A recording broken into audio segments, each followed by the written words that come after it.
I've come up with a new nickname for Chris Jordan. Just call him Mac Daddy. Chris Jordan, normally 1,000-star play, his top-rated selection, 3 straight nights, 3 straight raise the bar 1,500-star releases. He's only had 4 of them the entire season.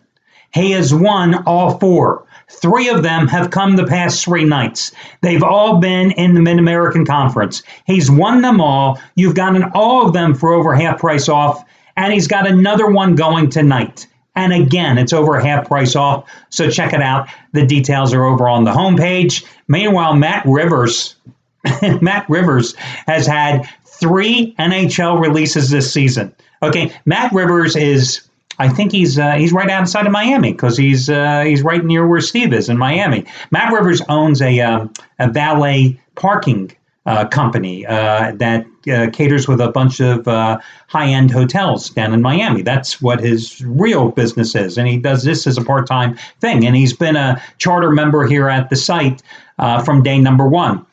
He's had 3 NHL releases this season. $1.60 puck line, $1.30 puck line, $1.75 puck line. He's won them all. He's got another big NHL doggy going tonight. And props going out to Brad Wilton. He's going for $100 major wager winner number 4 in a row. It's on Temple-Connecticut, which is going to be one of my 2 free plays here in just a moment. Cashed in with another one last night on the Atlanta Falcons. Yeah. Nice job, Falcons. When I needed you to get a rare cover as a favorite last Sunday at home against Green Bay, your defense couldn't get the job done. But last night, you still couldn't play defense, but you managed to outscore the Buccaneers. As I said, I think now as a favorite, the Falcons are now 3-11. Yes, 3-11. The last 13, they've been laying points. Nice job. Finally, you get a cover. But hey, you got that winner as the half price play of the day from Brad Wilson yesterday, and it's the half price play of the day again today on Temple-Connecticut from Brad Wilson. Remember, special savings package today, 1-day special only. Save $175 on any handicapper 60-day package by using coupon code SAVE175, or save $125 using package coupon save $125, or save $50 on any handicapper 7-day package by using coupon code SAVE50. Now, on those longer packages, if you happen to have any instant rebates that are applicable, they will be good too. So if you have any questions, you can always contact customer service. Now, let's talk about the game between Temple and Connecticut.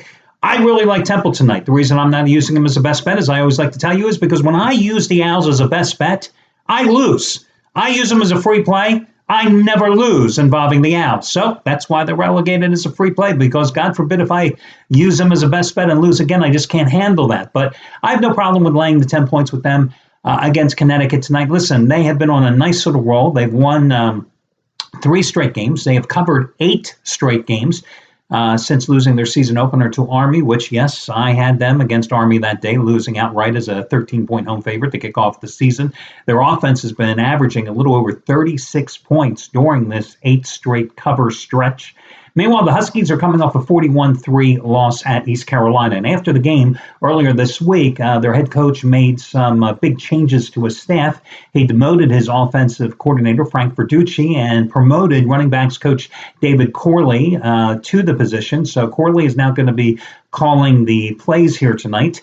And they may also make a change at quarterback. They may get the freshman Donovan Williams to burn his red shirt. Never have understood that, right? Never have understood that. So you've only got, 3 or 4 games left in the season. You're going to get a freshman who's supposedly highly touted now to burn his red shirt at this stage of the season for what?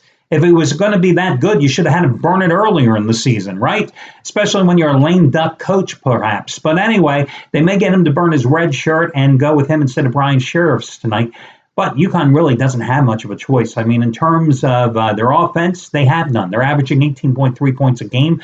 There are 128 Division I teams, okay? They are ranked 126th in the nation in terms of points scored per game. They are 113th in the nation in terms of rushing yards per game, only averaging about 126 yards a game. There are 106th out of 128 teams in the nation in total offense at 361 yards a game. They don't protect their quarterbacks. Their offensive line has given up 25 sacks on the season.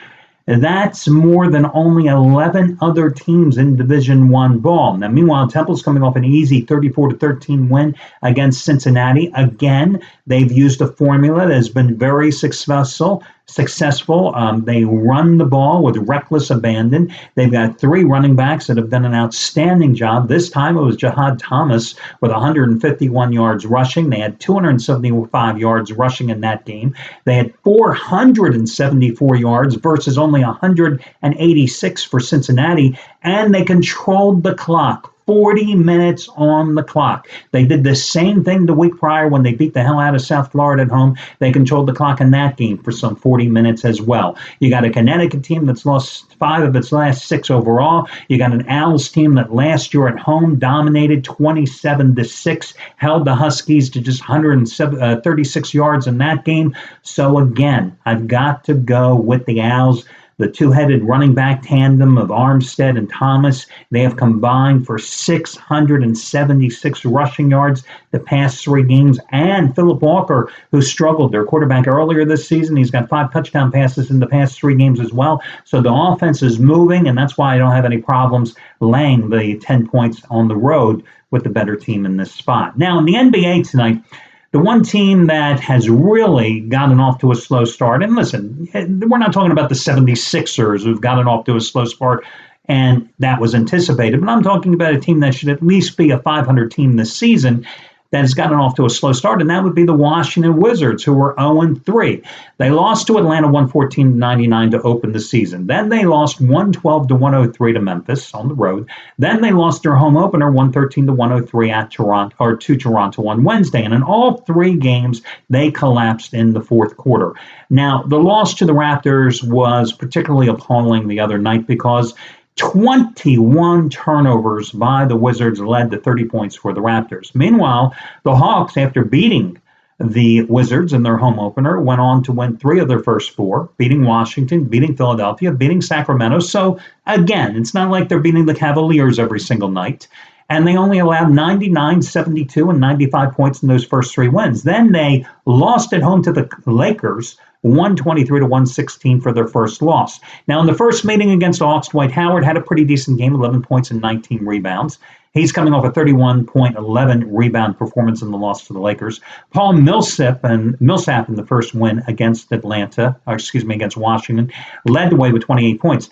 Now, John Wall really struggled in the opener against Atlanta. He, of course, was coming off off-season knee surgery, 3 for 15, 12 points, 10 assists, but he had 5 turnovers. But he had a very good game, basically, against Toronto the other night. 33 points, 11 assists, but he had 10 turnovers. Washington's a 1-point favorite here. They're playing at home. They're 0-3. I got to think that Washington tonight will not have a 4th consecutive fade in the fourth quarter, that they will get their turnover situation under control. And I just got to think that Washington is the play here tonight. I just like them in this spot. I'd also leaned a little bit towards Chicago at home tonight, but with Derrick Rose and Noah returning to Chicago, even though the Knicks are truly a bad team right now, I just was a little concerned about laying the points with the Bulls at home in this one. So I'm going to go with the Washington Wizards. Of the 2 free plays, however, I do like the Temple Owls more. That'll do it for today's card. I wish you well, and I'll talk to you again on Saturday morning when we do this one more time.